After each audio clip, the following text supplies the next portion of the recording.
Hi guys, welcome back to my YouTube channel. My name is Jasmine McDonald and I post ballet and fitness related videos every single week. Today's video is going to be all about life after ballet. You guys really liked when I spoke about my experiences as a professional ballerina and the real reasons behind why I quit as a professional ballerina. Well, today's video is going to be all about my life after ballet, what I'm doing now, and what I did after ballet, because I didn't really touch on that in that video. It was mainly just about why I quit in the first place. So without further ado, let's get into it. We are going to do a little bit of makeup because I am heading into teaching a ballet class, which I guess, spoiler alert, that's what I'm up to specifically today in my life after ballet journey. But let me pick up where we left off. We talked about why I left ballet, and to give you a Spark Notes version of why I left ballet for a multitude of reasons. One of the reasons being that it was financially unsustainable. Time in my life where I really needed a break from ballet, both mentally and physically. I suffered a number of injuries, one of them being a stress fracture in my femur, which essentially was a fractured hip. So I really needed the time off. I actually went back to ballet after that, and I talk about that in the video as well as my injury video, which you should definitely check out. I'll put it in the description box down below if you want to check those out beforehand. I needed a break physically, emotionally, mentally, and I really needed to change something about my life financially because ballet wasn't paying the bills in the way that I needed it to, so I could save for my future. I always saw myself being in the studio my entire life, whether it was in the studio in a professional sense, dancing professionally still, or if I saw myself in the studio being a choreographer, a director, some way, shape, or form, I was always going to be in ballet. But when I left ballet, like I mentioned before, I really needed a break from it emotionally as well. So I remember telling my fiance, like, there's no way I can go to teaching. I'm not going to teach, because we had this long sit down about what I was going to do with my life, essentially, when obviously the pandemic happened and auditions weren't happening and I was at a crossroads in my career. I just sustained another injury. I really wanted to be able to save for a future family. I really wanted to do something else other than ballet as well, at least dancing ballet as a job, because it was really taking a toll on my mental well-being and I needed to take a step back. So when we spoke about things I was going to do, obviously teaching came up, and my first reaction was, no, I don't want to do that right now. I don't feel like I'm ready. Although I always wanted to come back, whether it was owning a studio, being a choreographer, being a director in some way, shape, or form. At the time, I think leaving ballet was such an emotional point in my life that I couldn't see myself teaching, because in my head, my twisted brain, teaching meant I gave up on my dreams, which is surely not the case. At least the way that I see it, I'm just trying to explain where my mental health was at the time and how I was thinking and how I was justifying my choices. So when I left ballet, my first thought was, I need to do something completely different. Let's do a 180. Let's go to school, which I am very grateful that I applied. So after making the decision to no longer audition for companies close to me, I decided to apply for universities and colleges, and I got into all of them, which was super exciting. And I went through the process of nearly applying to them until it was time to actually, sign up for university or college. And I had a couple of offers from a couple of different career paths. One of the career paths I thought about taking was becoming an ECE, an early childhood educator. Another career path I wanted to take was business and entrepreneurship, and that was going to be based really far away, so I would have had to move away for school. Another option was another business program that was closer, and ultimately I knew I wanted to start something with my YouTube, with teaching down the road, but I just really wasn't ready. And even though I ended up not going back to school, I am happy that I applied, because I just proved to myself that I can always change my career path if I am truly unhappy. And I'm really happy that I applied and got into those programs, because again, I just proved to myself that no matter where I am in life, there are always other options, and school is one of those options for many people, and it should be an option for many people, because it's different than ballet in a sense where ballet, you very much have to go for it when you're young, because the older that you get, it gets harder. It's not impossible to take a break and come back to ballet in your 30s and 40s, but it is a lot more difficult. Whereas going to school, if you take a break, I think, yes, it has its challenges, but ultimately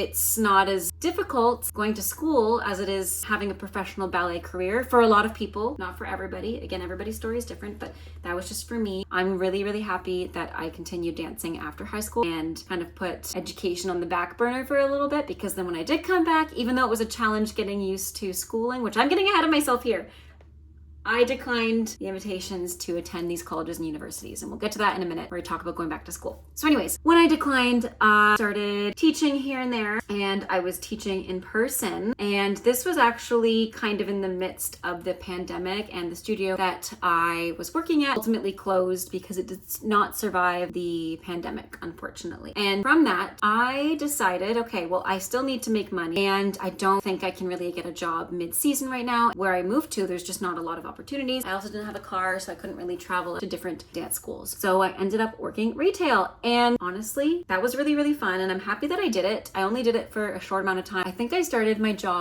working retail. Oh my gosh.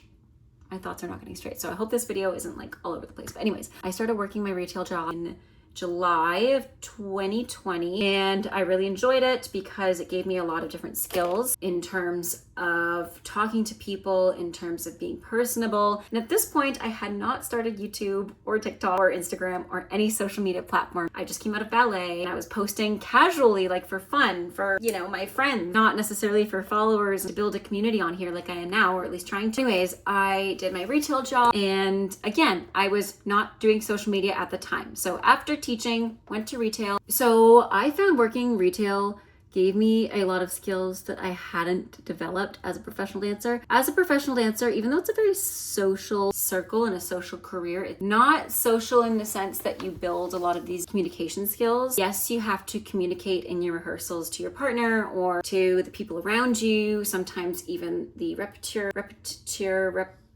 the teacher. But it's very different because when you're working retail or any other customer service job, you are talking to people who are completely different than you and don't come into the same collective dance mindset every day. And I think every dancer should do some kind of customer service job because it really grew my skills in communicating to other people in a way that dance never did. Plus, dance is kind of a bubble in a way, so being able to grow those skills ultimately helped my communication, which helps in networking, which helps in being personable, which helps in creating content like this and talking and sitting down, trying to get my thoughts straight and just being authentically me. It also pushed me out of my comfort zone. So I'm really, really happy that I did retail. And again, I worked there July of 2020 until I want to say February of 2021. And that's kind of when things closed down again. And they basically like let us go without letting us go. They just told everybody to go home and not come in except for the essential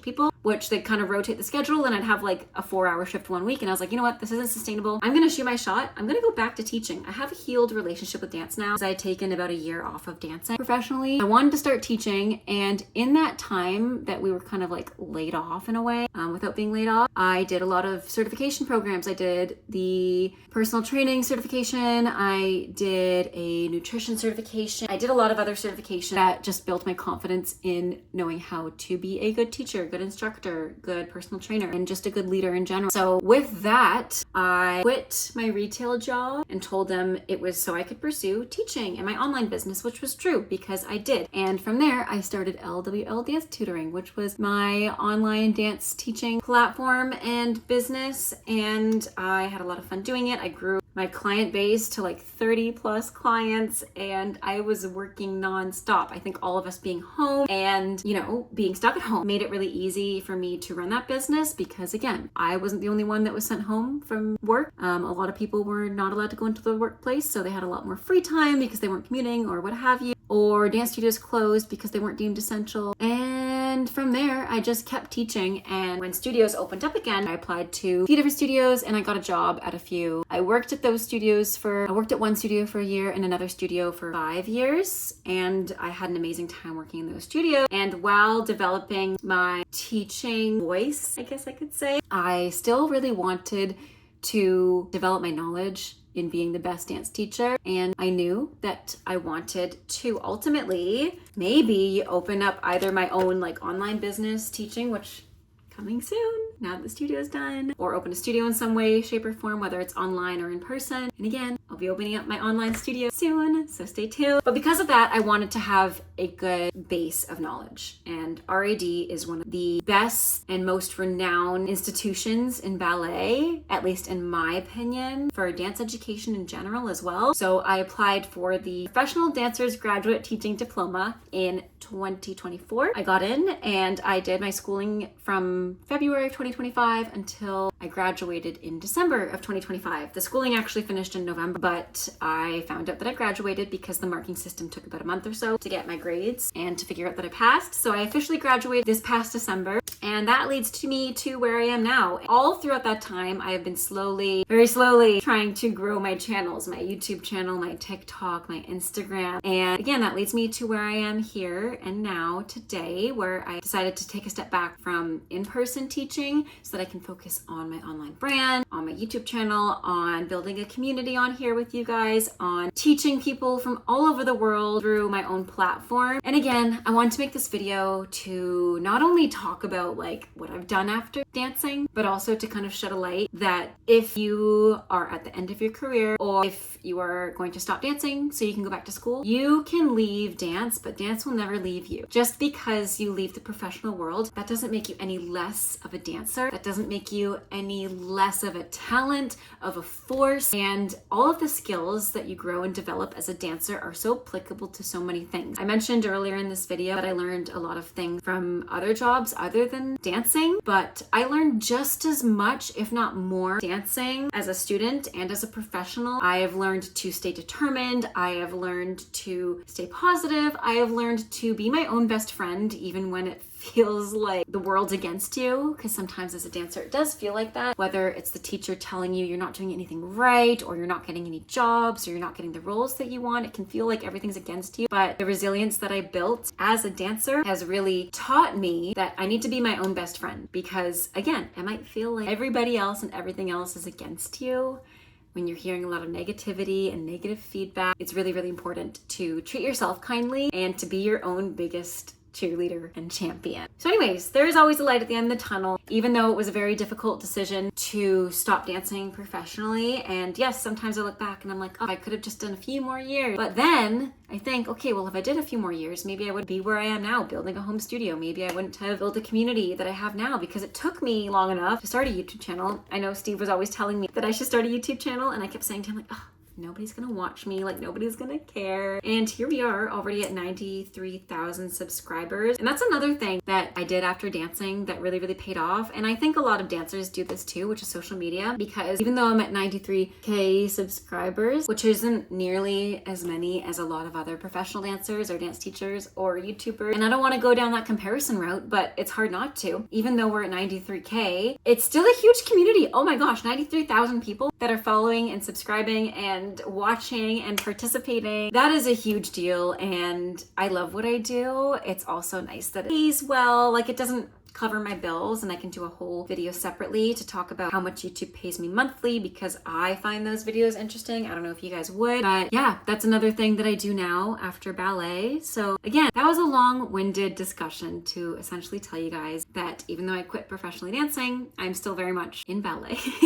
I teach online now. I'm focusing my energy toward my YouTube, TikTok, Instagram, pouring into community events where I am, and volunteering when I can, and also just being a voice for young dancers, aspiring dancers, dancers who want to start as an adult. I post a lot of workout videos too that I think speak to a lot of people that maybe don't have a dance studio near them, or they can't afford dance, or they can't go out to a dance studio. So YouTube is one of those things that I really love, because it's a library of free content available to anybody. No matter who you are, you can go onto YouTube. If you have a computer, if you have a phone, if you have an iPad, you can go onto YouTube and find a workout. You can find a ballet fitness video. You can find a video like this where I'm talking to you about my life after ballet and professional ballet. All this to say, even though I quit my dream job, I am living my dream life now because I did that. I'm not saying this to say that ballet, being a dancer in the ballet world, was all doom and gloom. I had my moments, but ultimately I don't necessarily blame ballet for all of this. I think it was a combination of a lot of things, like I talked about in my video of why I actually quit ballet. I also lost my father at an early age, and that was very traumatic for me and has altered my brain chemistry in ways that only people who have lost someone dear to them could understand. I ultimately think that the ballet world has a long way to go. But this video isn't to say like, woe is me and the ballet world did me dirty. That is not what this video is. This video is to show you guys that there's a light at the end of the tunnel. There is hope. And if you have to make a career change for your financial health, happiness, for your emotional and your physical health and happiness, that is okay. It is possible to do a 360 or a 180. And you know, as long as you weigh out your options, maybe you speak to a career counselor, your family, your friends, and yourself, just know that having to make a change is okay. Not making a change is also okay. Not doing the thing that you thought you would always do is also okay. But ultimately, this life is so beautiful, but also so short, so you may as well live it doing things that make you happy. Anyways, I hope all that made sense. My thoughts are all jumbled now, and I'm just in this kind of grateful mindset because my dance studio is finally done, and I can't wait to show you guys. I'll pop some pictures up here. And let me know what you think of this video and these sit-down chit-chat videos. I hope you enjoy the rest of your day. Thank you so much for watching, and until next time, bye now.